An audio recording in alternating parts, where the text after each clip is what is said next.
I'm Pete from SKF.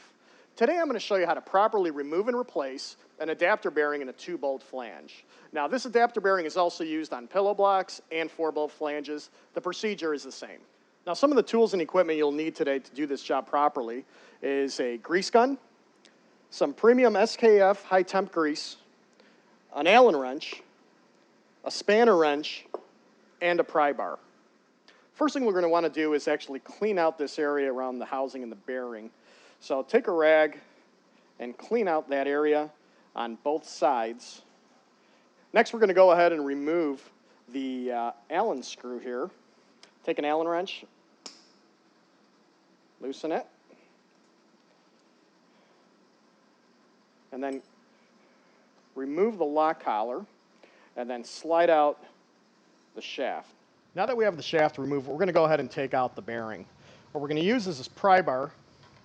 Take the pry bar, and what you'll do is you'll push the pry bar against the bearing and actually take the bearing and spin it. Now you'll notice on the housing there's a notch up here and there'll be a notch down here. What you want to do is line up the bearing with the notches, and that's how the bearing will actually come out.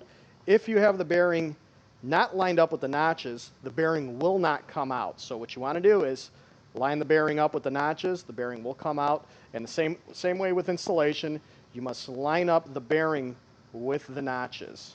So this notch and this notch right here on the housing. Now you'll notice on our SKF housing there's a grease groove right in the housing. Now on some competitors they do not use this groove.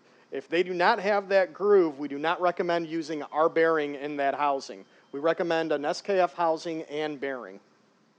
Now we're going to go ahead and inspect our grease fitting. First thing I like to do is take our Lincoln 18-volt power luber here and put it on the grease fitting and give it 2 pumps of grease.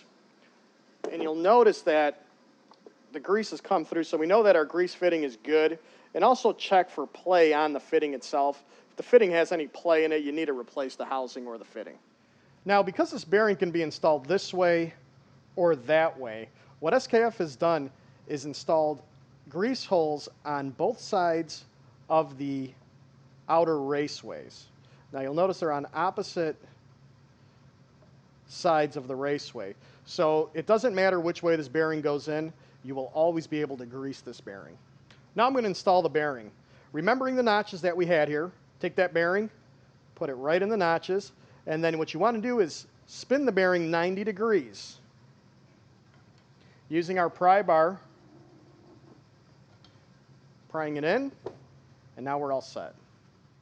Now I'm going to go ahead and put the shaft through the bearing with the lock collar.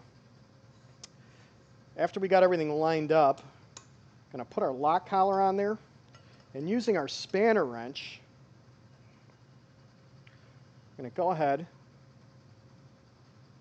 snug up the lock collar, and then tighten up the Allen screw